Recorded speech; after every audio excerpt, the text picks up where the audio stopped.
ये जो राजा है ना, राजा, सुन लो, राजा को कुछ बातें एकदम क्लियर होती है, तभी वो राजा है। जितना भी आदमी ऊंचाई पे बैठा हुआ है, जितना भी capitalist class, Ambani,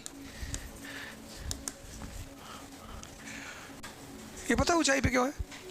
clear concept of life.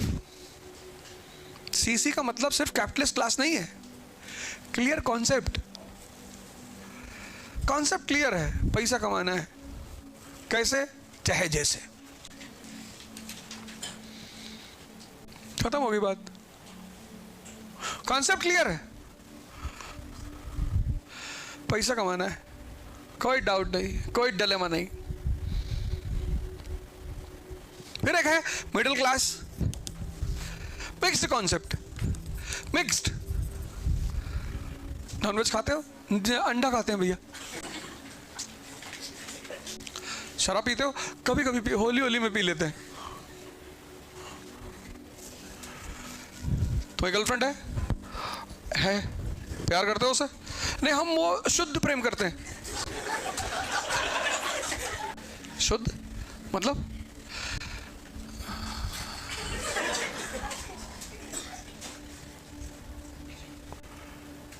जैसे ही इसका कॉन्सेप्ट क्लियर होता है, ये तुरंत यहां पहुंच जाता है। एक है working class, people without concept. Concept है ही नहीं, कहता भैया पैसा भले नहीं कमाए,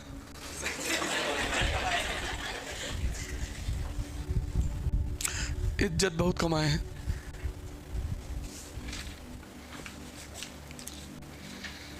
इसके पास एक संपत्ति है, इज्जत।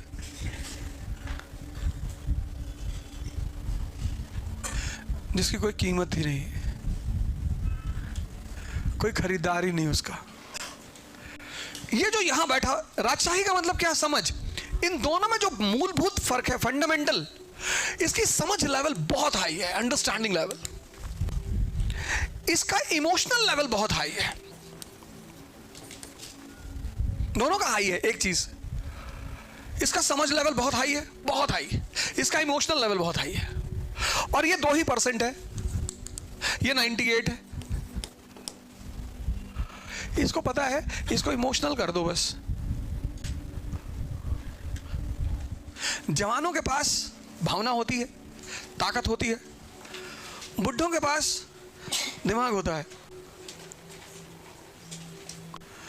और भावना और ताकत दिमाग से हार जाता है। इसीलिए 98% लोग राजा नहीं बन सकते।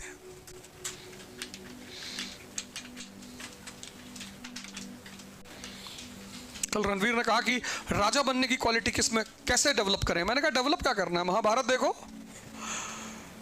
कहा सफलता के लिए, जीत के लिए क्या करना चाहिए? मैंने कहा महाभारत देखो। भीष्म पितामह टैलेंटेड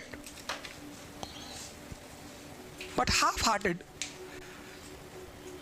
ऐसे तुम में से बहुत लोग होंगे जो बहुत टैलेंटेड होंगे, लेकिन पूरा मन नहीं आईएएस बनने का। बन गए तो ठीक है। भीष्म पितामह हाफ हार्टेड, मजबूरी में लड़ रहे हैं दुर्योधन की तरफ से, वचन की वजह से। हस्तिनापुर के थ्रोन से बंधे हुए इसलिए लड़ रहे हैं कि पापा कह रहे हैं आईएएस देना है, इसलिए दे रहे हैं। तो सारा टैलेंट और ताकत होने के बाद भीष्म पितामह नहीं जीतेंगे। द्रोणाचार्य सब अपने दुश्मन से पूछ रहे हैं ऑप्शनल क्या रख ले।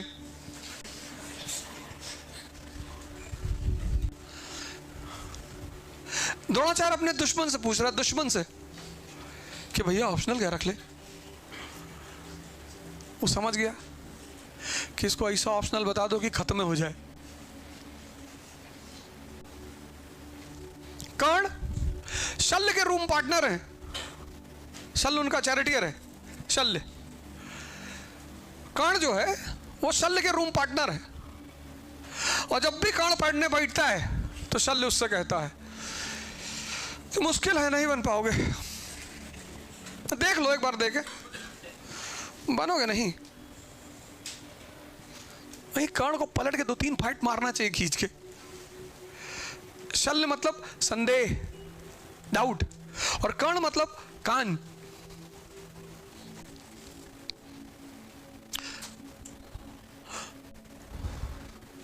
गौर करना तुम्हारे अगल बगल कौन रहता है और तुमसे क्या बोलता रहता है,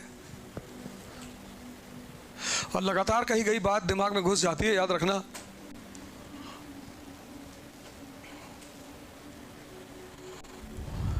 लगातार कही गई बात दिमाग में घुस जाती, बच के रहना। और ज्यादा रूम पार्टनर परेशान कर रहा है, खेल दो उसको, मना करो पहले, एक बार समझाओ कि मत कहा करो ये सब बातें। ना माने कि हम तो करेंगे, तब तुम्हारा टैलेंट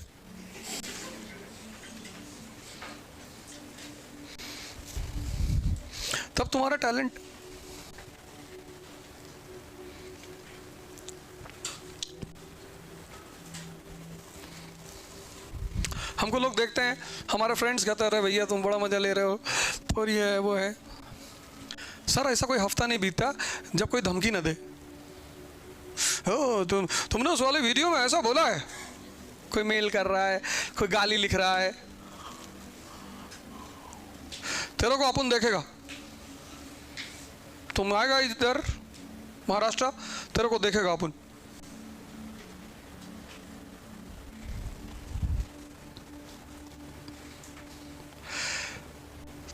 तो उसका साइड इफेक्ट जो मैं झेलता हूं ना, वो बहुत लोगों को पता ही नहीं होता।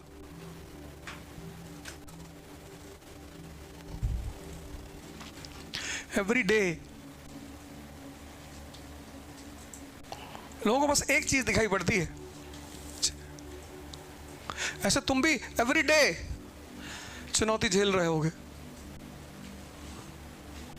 हर दिन एक बार तुमको लगा कि यार मेरा सिलेक्शन नहीं होगा, बस उसी वक्त खड़े हो जाना है तलवार उलवार लेके।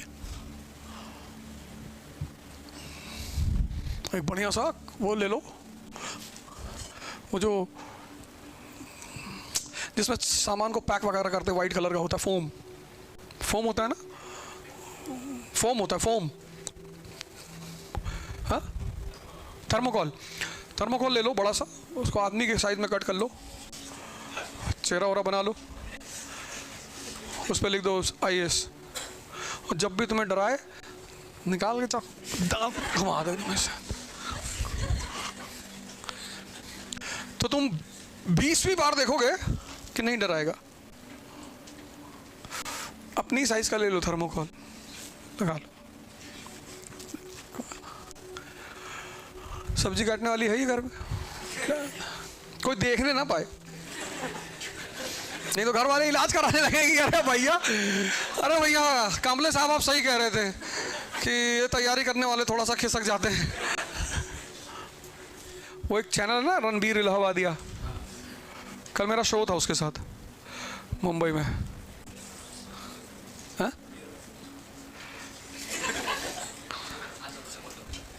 कल मैं भी गया था, अच्छा लड़का है, इंजीनियर है, अमेरिका नहीं गया, यहीं पे अपना काम कर रहा है। उसने कल मुझसे इकोनॉमी पे बात किया। अभी तक मैं चैनलों पे जाता था तो लोग अरे आपने वहाँ गोली, आपकी गर्लफ्रेंड फलाना।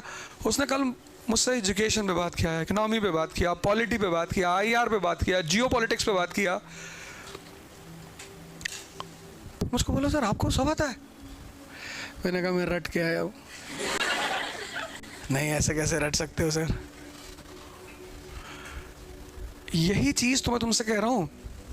खाली हाथ चलते बिना पैसे के,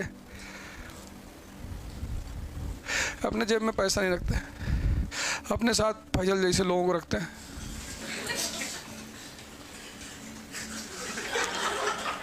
यार फोन लेना है, जी सर ले लो सर।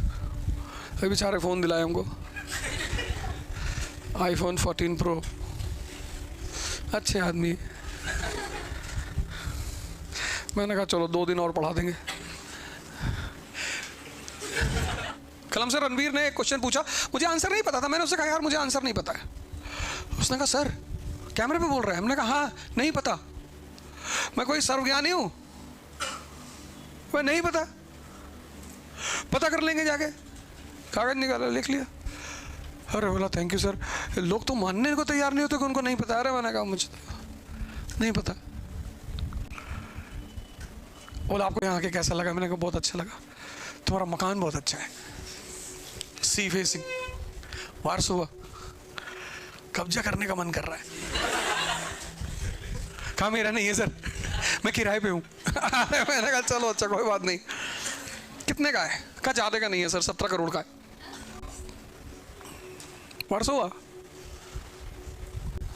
होगा, 3 लाख रुपए किराए दे रहा है। लेकिन बहुत अच्छा लगा, मतलब उसका जो क्वेश्चंस वो बहुत अच्छा काम कर रहा है, बहुत बढ़िया।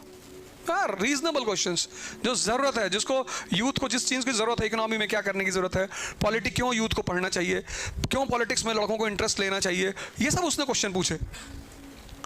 उसने फालतू के क्वेश्चन मुझसे नहीं पूछे।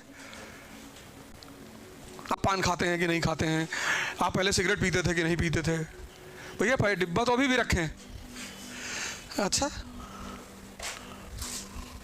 ये सब क्वेश्चंस ऐसे पूछो जिससे आदमी कुछ अनुभव बाहर निकल कर आए। इसीलिए तो गांधी की जो महानता है ना, कोई नहीं खड़ा होता गांधी जी के सामने, कोई खड़ा ही नहीं होता। किसी को जबरदस्ती खड़ा कर दो वो बात अलग है। इसीलिए मोहनदास करमचंद गांधी के सामने कोई खड़ा ही नहीं होता, है ही नहीं कोई। इसीलिए उसकी इज्जत कौन करता है? आइंस्टीन।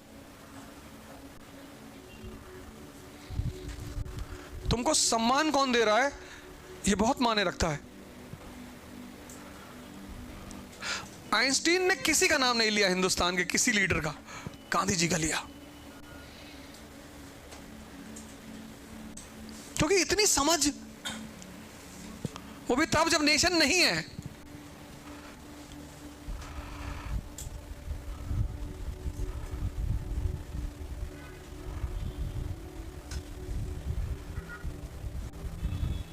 वो भी तब जब नेशन नहीं है।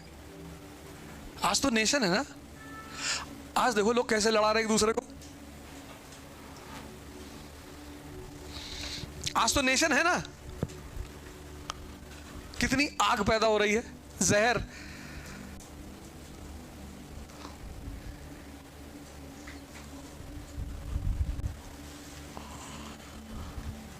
और जो बेचारे अनपढ़ उनको छोड़ो, पढ़े लिखे, वेल एजुकेटेड, तुमको कभी कभी बड़ा असहायपन सा महसूस होगा कि ये क्या हो रहा है यार। Many times you will feel helpless,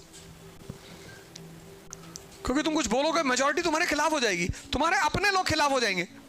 अपने कानपुर में ही इकरा आईएएस है आपकी बेहतर तैयारी के लिए पूरी तरह तैयार। इकरा आईएएस में ना सिर्फ देश के रिनाउंड एजुकेटर ओझा सर का गाइडेंस मिलेगा, बल्कि दिल्ली के बेस्ट फैकल्टीज द्वारा प्रेपरेशन कराई जाएगी। तो अब और क्या चाहिए यार। इस क्रिकेट सीजन सिर्फ अपनी फेवरेट टीम को ही मत जिताइए, अपने करियर की पिच पे भी खुद की जीत का परचम लहराइए। इकरा आईएएस बाय ओझा सर लाए हैं यूपीएससी, आईएएस और पीसीएस की प्रेपरेशन के लिए न्यू ऑफलाइन बैचेस, जहां आप ज्वाइन कर सकते हैं एनसीईआरटी बेसिक्स, जीएस प्री का मेंस फाउंडेशन और क्रैश कोर्स। इकरा आईएएस बाय ओझा सर हैं अपने कानपुर के 9 नंबर क्रॉसिंग के पास शारदा नगर में।